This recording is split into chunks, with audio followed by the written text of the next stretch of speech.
İyi ki doğdun Gonca. İyi ki doğdun Gonca.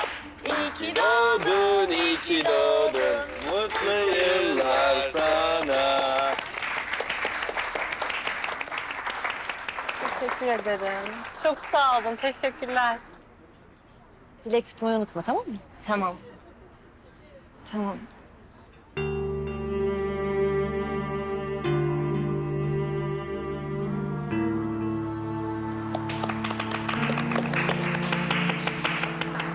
Ben servis edeyim.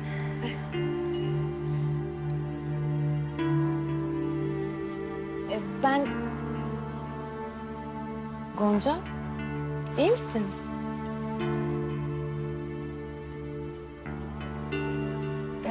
Söylemeyecektim aslında size ama sizden başka da söyleyecek kimsem yok.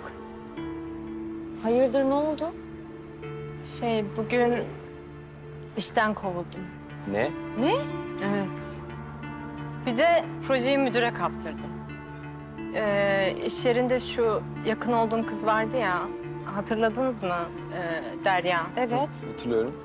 Müdürle işbirliği yapmış, projeyi Derya'nın gibi göstermiş, pazarlayıp birlikte satmışlar. Gonca bunu yapamaz. Bu suç. Hemen dava açalım. Ya keşke açabilsem ama açamıyorum. Bir, sözleşmemde yazıyor. İki, şirket çalışanı olarak öyle üstlerimin kararlarına resmi itirazda bulunamıyorum. O sözleşmeyi bana sormadan imzaladın değil mi? Ne yapayım? Yani rutin sözleşme diye bir şey var değil mi? Sen de biliyorsun. Herkes basıyor imzayı. Ben de işe girerken bastım imzayı. İnanamıyorum ya. Bir de hakkımı gasp ettikleri yetmezmiş gibi. Herkesin içinde hırsızlıkla suçladılar. Ben diyorum ama. Gonca böyle üzgün süzgün durmazdı, bir şey var diyorum. Dur, daha bitmedi. Bugün Isparta'dan telefon geldi. Sparta mı? Evet. Annemden kalan bir miras varmış. Miras mı? O nereden çıktı şimdi? Bilmiyorum. Isparta'ya gidip öğrenmem gerek. Yani kafam allak bullak oldu. Ne yapacağımı da bilmiyorum. Bunca yıl sonra annemden böyle bir haber almak biraz... Kıyamam sana ben.